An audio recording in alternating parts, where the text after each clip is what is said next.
కేటగిరీకి సంబంధించినటువంటి primary auxiliary verbs గురించి ఇప్పుడు మనం తెలుసుకోబోతున్నాం. We have learned that what are called primary auxiliary verbs. When a verb is used as a helping verb and a main verb, it is called a primary auxiliary verb. ఏ పదం అయితే main verb గాను helping verb గాను ఉపయోగించబడిందో దాన్ని primary auxiliary verbs అంటామని చెప్పి previous sessions లో మనం తెలుసుకోవడం జరిగింది. మరి పాస్ట్ టెన్స్ కి సంబంధించినటువంటి ప్రైమరీ ఆక్సిలరీ వర్బ్స్ ఏవి అనేవి మనం చూసినట్లయితే 3 సెట్స్ గా వీటిని కూడా మనము డివైడ్ చేయడం జరుగుతుంది. Did, was or were, and had. Did is past tense of do or does. Previous session లో చెప్పుకోవడం జరిగింది. Was or were past tense for is, am, are. Previous session లో is, am, are గురించి చెప్పుకోవడం జరిగింది. Had is past tense for has or have. Previous session లో వాటి గురించి మనం చెప్పుకోవడం జరిగింది. చూద్దాం ఇప్పుడు మనం ఈ did అనేది ఒక సెట్ గా మనము, was or were అనేది ఒక సెట్ గా, హ్యాడ్ అనేది ఒక సెట్ గా మనము చెప్పుకోవడం జరుగుతుంది. డిడ్ అనే పదాన్ని డూ లేదా డస్ కి పాస్ట్ టెన్స్ గా చెప్తాము. వాజ్ ఆర్ వర్ అనే వాటిని ఈజ్, యామ్ కి వాజ్ పాస్ట్ టెన్స్ గా, ఆర్ కి వర్ పాస్ట్ టెన్స్ గా, హ్యాస్ ఆర్ హ్యావ్ కి హ్యాడ్ పాస్ట్ టెన్స్ గా మనం చెప్పడం జరుగుతుంది. చూద్దాం ఈ డిడ్ అనే పదాన్ని ఏ ఏ నౌన్స్ కి ఏ ఏ ప్రొనౌన్స్ కి ఉపయోగించాలి. Did is used for both singular and plural nouns and pronoun. Did అనే పదాన్ని ఏకవచనములతో కూడినటువంటి లేదా బహువచనములతో కూడినటువంటి నామవాచకములకు కానీ సర్వనామములకు కానీ డిడ్ మనం ఉపయోగిస్తాము. అన్ని రకాల ప్రొనౌన్స్ కి కూడా డిడ్ ని మనం ఉపయోగించడం జరుగుతుంది.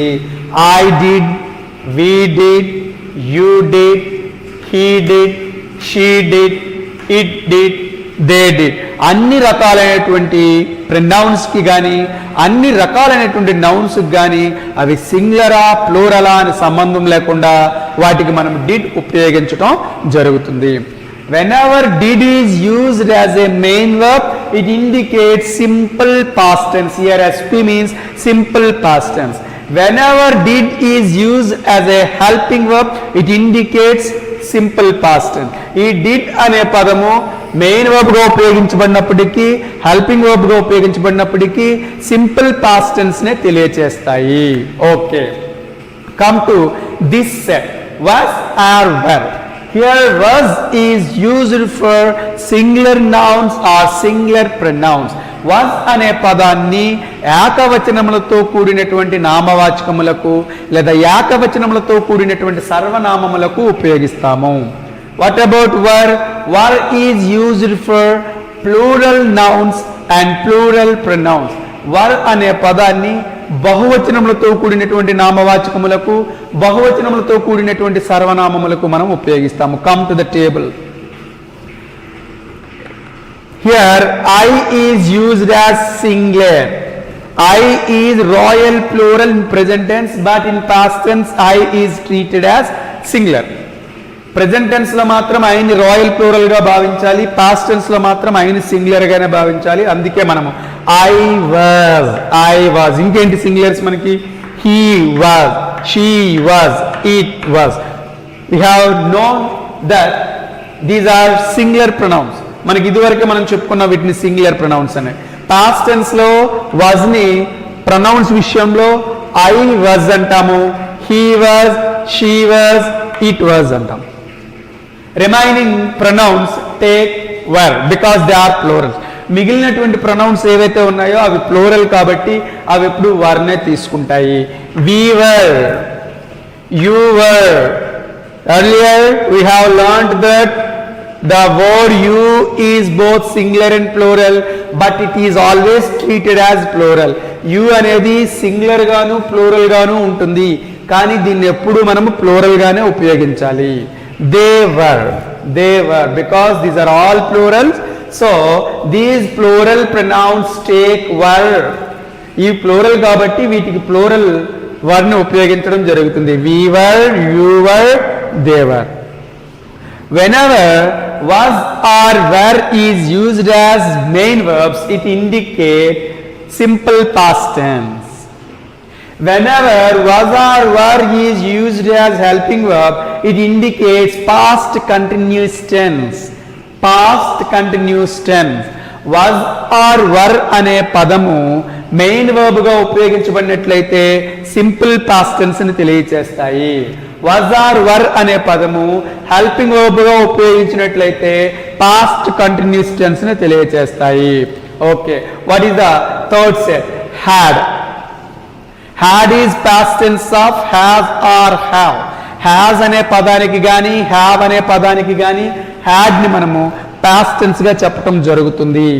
Okay, had is used both singular and plural numbers alike did.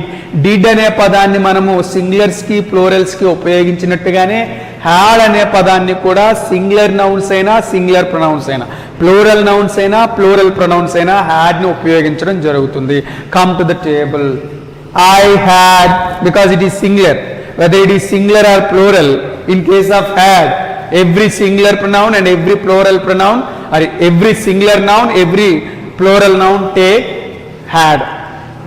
I had, we had, you had, he had, she had, it had, they had.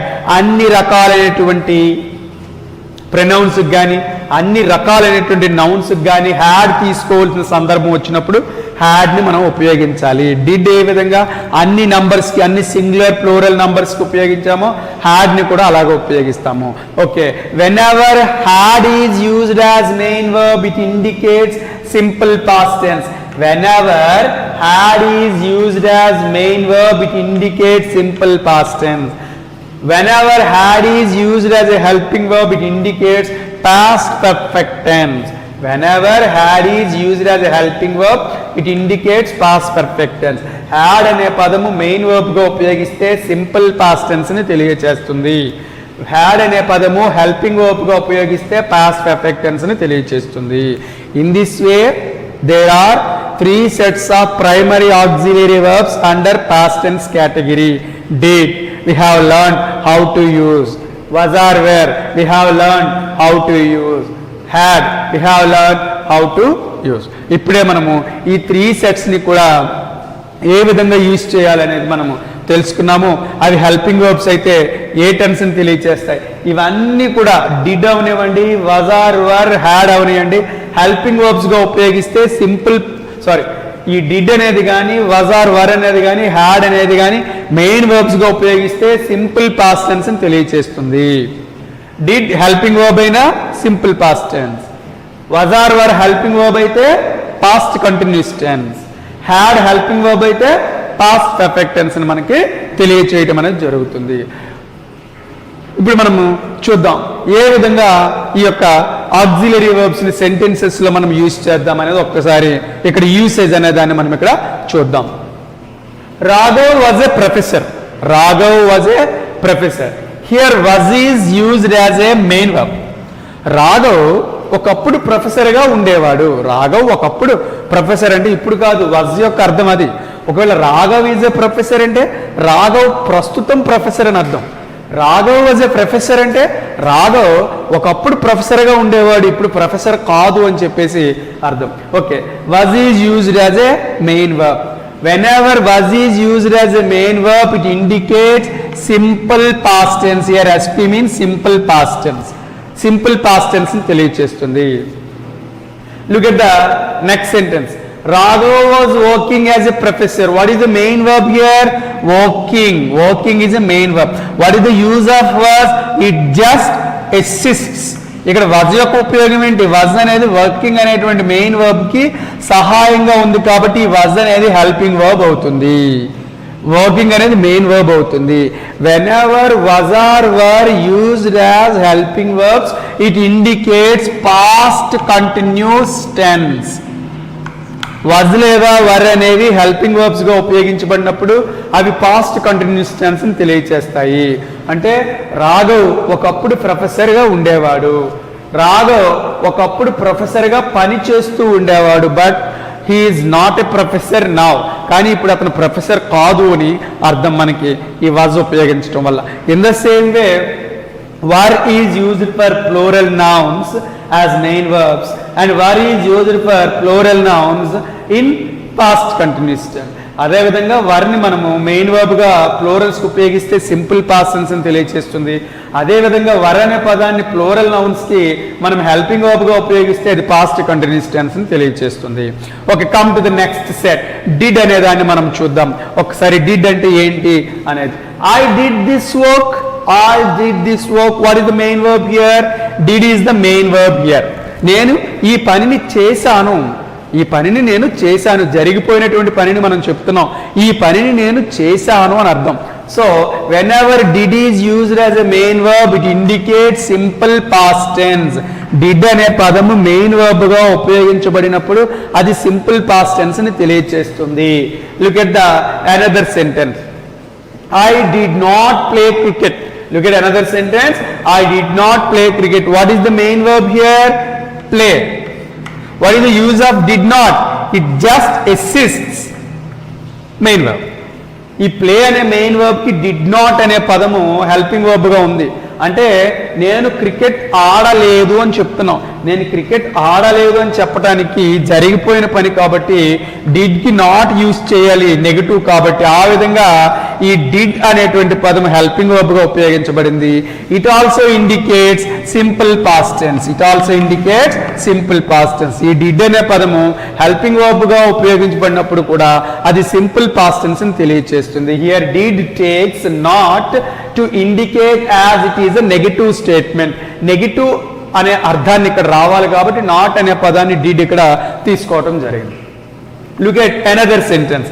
I did play cricket. What is the main verb here? Play. What is use of did? It just assists the main verb play. Play అనే main verb కి did అనే పదం ఇక్కడ helping verb గా ఉపయోగించబడింది.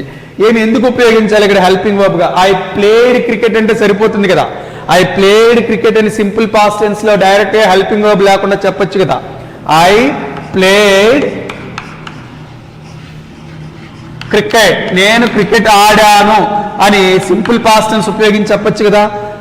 ఎందుకు ఇక్కడ helping verb ఉపయోగించవలసిన అవసరం ఏముంది? What is the use of helping verb here అంటే, మీరు క్రికెట్ ఆడలేదు అని ఎవరైనా అన్నారనుకోండి, మనం ఆడామని మనం వాళ్ళతో చెప్పాలి కాబట్టి, లేదు నేను ఆడాను అని మనం ఒక కమాండ్గా మనము యాంగ్జైటీతో చెప్పాలి అంటే, లేదు నేను క్రికెట్ ఆడాను అని చెప్పి మనం వాళ్ళకి చెప్పాలి అంటే, I did play cricket. Yes I did play cricket. నువ్వు క్రికెట్ ఆడలేదు అన్నారు, లేదు నేను ఆడాను, I did play cricket. In the same way నువ్వు చదవలేదు, నో ఐ డిడ్ రీడ్. లేదు నేను చదివాను అనేటువంటి సందర్భాల్లో. You did not attend an exam. నువ్వు ఎగ్జామ్కి అటెండ్ అవ్వలేదు అన్నారు అనుకోండి, మనం ఎగ్జామ్కి అటెండ్ అయ్యాం, మనం చెప్పాలంటే I did attend an exam. నేను ఎగ్జామ్కి అటెండ్ అయ్యాను అని చెప్పేటువంటి సందర్భాల్లో మనం ఈ డిడ్ అనే పదాన్ని హెల్పింగ్ వర్బ్ గా ఉపయోగించడం జరుగుతుంది. It also indicate simple past tense. You have to understand whenever did is used as a main verb, it indicates simple past tense. Whenever did is used as a helping verb, it indicates simple past tense. ఈ did అనే పదము same do or does లాగా main verb గా ఉపయోగిస్తే simple past tense ని, helping verb గా ఉపయోగించినా కూడా సింపుల్ పాస్ట్ టెన్స్ ని తెలియజేస్తుంది. అదే do or does అయితే main verb simple present tense ని, హెల్పింగ్ వర్బ్ కూడా సింపుల్ ప్రెజెంట్ టెన్స్ ని మనకు తెలియజేయడం జరుగుతుంది. Okay, in this way this set is completed. ఈ విధంగా డిడ్ అనే సెట్ ని మనం పూర్తి చేసాం. Come to another set, had అనేటువంటి సెట్ ఎలా ఉపయోగించాలని మనం ఇప్పుడు చూద్దాం. We have learned in this session that had is used both singulars and plurals. Has అనే పదాన్ని సింగులర్ నౌన్స్ కి, ప్లోరల్ నౌన్స్ కి, సింగులర్ ప్రొనౌన్స్ కి, ప్లోరల్ ప్రొనౌన్స్ కి కూడా ఉపయోగిస్తామని మనం చెప్పుకున్నాం. Okay, come to this sentence. She had a necklace. She had a necklace means what is the main verb here? Had. Had is the main verb. ఆమె necklace ను కలిగి ఉండేది అని అర్థం. షీ హ్యాడ్ ఏ నెక్లెస్ మీన్స్ ఆమె ఒక నెక్లెస్ ని కలిగి ఉండేది అని అర్థం. ఓకే, ఇప్పుడు లేదు అని చెప్పేసి మనకు అర్థం వస్తుంది. She had a necklace. ఆమె ఒక నెక్లెస్ ని కలిగి ఉండేది. హ్యాడ్ మెయిన్ వర్బ్ గా ఉపయోగించబడింది కాబట్టి హ్యాడ్ మెయిన్ వర్బ్ వచ్చినప్పుడు సింపుల్ పాస్ట్ టెన్స్ అని చెప్పేసి మనం చెప్తాం. She had bought a necklace. She had bought a necklace. ఇక్కడ మెయిన్ వర్బ్ ఏది? What is the main verb here? Bought. What is the use of this word had? Had యొక్క help ఏంటి? It just assists. ఈ had అనేది bat అనే main verb కి helping గా ఉంది కాబట్టి ఇక్కడ ఇది ప్రెజెంట్, ఇది ఇక్కడ పాస్ట్ పర్ఫెక్ట్ టెన్స్ లో ఉంది అని చెప్పొచ్చు. ఇది ఇక్కడ పాస్ట్ పర్ఫెక్ట్ టెన్స్ లో ఉంది అని చెప్పొచ్చు. She had bought a necklace అంటే గతంలో ఒక సమయానికి ముగించబడిన పని past perfect tense, an action which had just been completed by some time in past.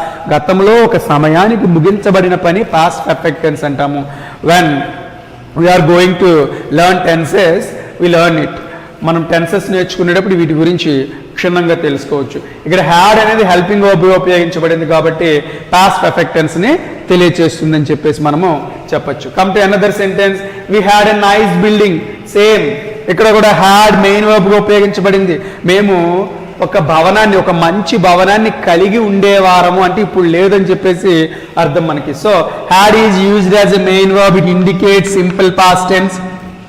Look at another sentence. We had brought it. మేము దీనిని తీసుకొని వచ్చాము. What is the main verb here? Brought. What is the use of had here? It just assists. ఇది దీనికి helping verb గా ఉంది. brought అనే main verb కి had అనే పదము హెల్పింగ్ వర్బ్ గా ఉంది కాబట్టి had అనే పదము హెల్పింగ్ వర్బ్ అయితే అక్కడ మనం దాన్ని పాస్ట్ పర్ఫెక్ట్ టెన్స్ అని చెప్పేసి మనం చెప్పడం జరుగుతుంది. We have to understand whenever had is used as a main verb, it indicates simple past tense. Whenever had is used as a helping verb, it indicates past perfect tense. ఈ విధంగా ఈ 3 sets అనేవి కూడా మనకి past tense కేటగిరీకి సంబంధించినటువంటి primary auxiliary verbs అనేవి ఉంటాయి. ఓకే, ఒక వర్బ్ ని తీసుకొని మనం positive statement, negative statement, yes or no ఏంటనేది ఒక్కసారి తెలుసుకుందాం. Come to this sentence, I was a student. నేను ఒకప్పుడు విద్యార్థిని. వాజ్ అనేది ఇక్కడ మెయిన్ వర్బ్ ఉపయోగించబడింది. నేను ఒకప్పుడు విద్యార్థి, పాజిటివ్ స్టేట్మెంట్. దీన్ని మనము నెగిటివ్ స్టేట్మెంట్లకు చేంజ్ చేయాలంటే I was not a student. I was not a student, not అనేది వాజ్ యాడ్ చేసాం. I was not a student negative statement. నేను ఒక విద్యార్థిని కాదు, నేను విద్యార్థిని కాదు, గతంలో జరిగిపోయినటువంటి విషయాన్ని చెప్తున్నాం. If you want to change this SR2 into SR no question, was I a student? Previous సెషన్లో మనము SR2 స్టేట్మెంట్స్ని ఇంట్రాగేటివ్ స్టేట్మెంట్స్లోకి చేంజ్ చేసేటప్పుడు ఏ విధంగా చేంజ్ చేస్తామనేది మనం తెలుసుకోవడం జరిగింది. ఒక ఐడియా కోసం ఇక నేను చెప్పడం జరుగుతుంది. was I a student? నేను ఒక విద్యార్థినా అని చెప్పేసి, నేను ఒక విద్యార్థిగా ఉండేవాడినా అని చెప్పేసి అర్థం. was I a student? SR no question. ఇదే నెగిటివ్ స్టేట్మెంట్ని మనం SR నోలోకి చేంజ్ చేయాలంటే was I not a student, నేను ఒక విద్యార్థిగా ఉండేవాడిని కాదా అని చెప్పేసి అర్థం. సో ఈ విధంగా was are, were, had, did main వర్బ్స్గా వచ్చినప్పుడు positive, negative, yes or no questions, లేదా ఈ వాజ్ ఆర్, వర్, హ్యాడ్ అనేవి హెల్పింగ్ వర్బ్స్గా ఉన్నప్పుడు వాటిని పాజిటివ్, నెగిటివ్, ఎస్ఆర్ నో క్వశ్చన్లోకి ఏ విధంగా చేంజ్ చేయాలో ప్రీవియస్ సెషన్లో మనం చెప్పుకోవడం జరిగింది. ఆ విధంగా వీటిని మనము యూజ్ చేయొచ్చు. Okay, in this way we have to learn about past tense category of primary auxiliary verbs. ఈ విధంగా పాస్ట్ టెన్స్ కేటగిరీకి సంబంధించినటువంటి ప్రైమరీ ఆక్సిలరీ వర్బ్స్ని మనము నేర్చుకోవాల్సి ఉంటుంది. Please watch this lesson carefully. Thank you for watching. Please subscribe my channel.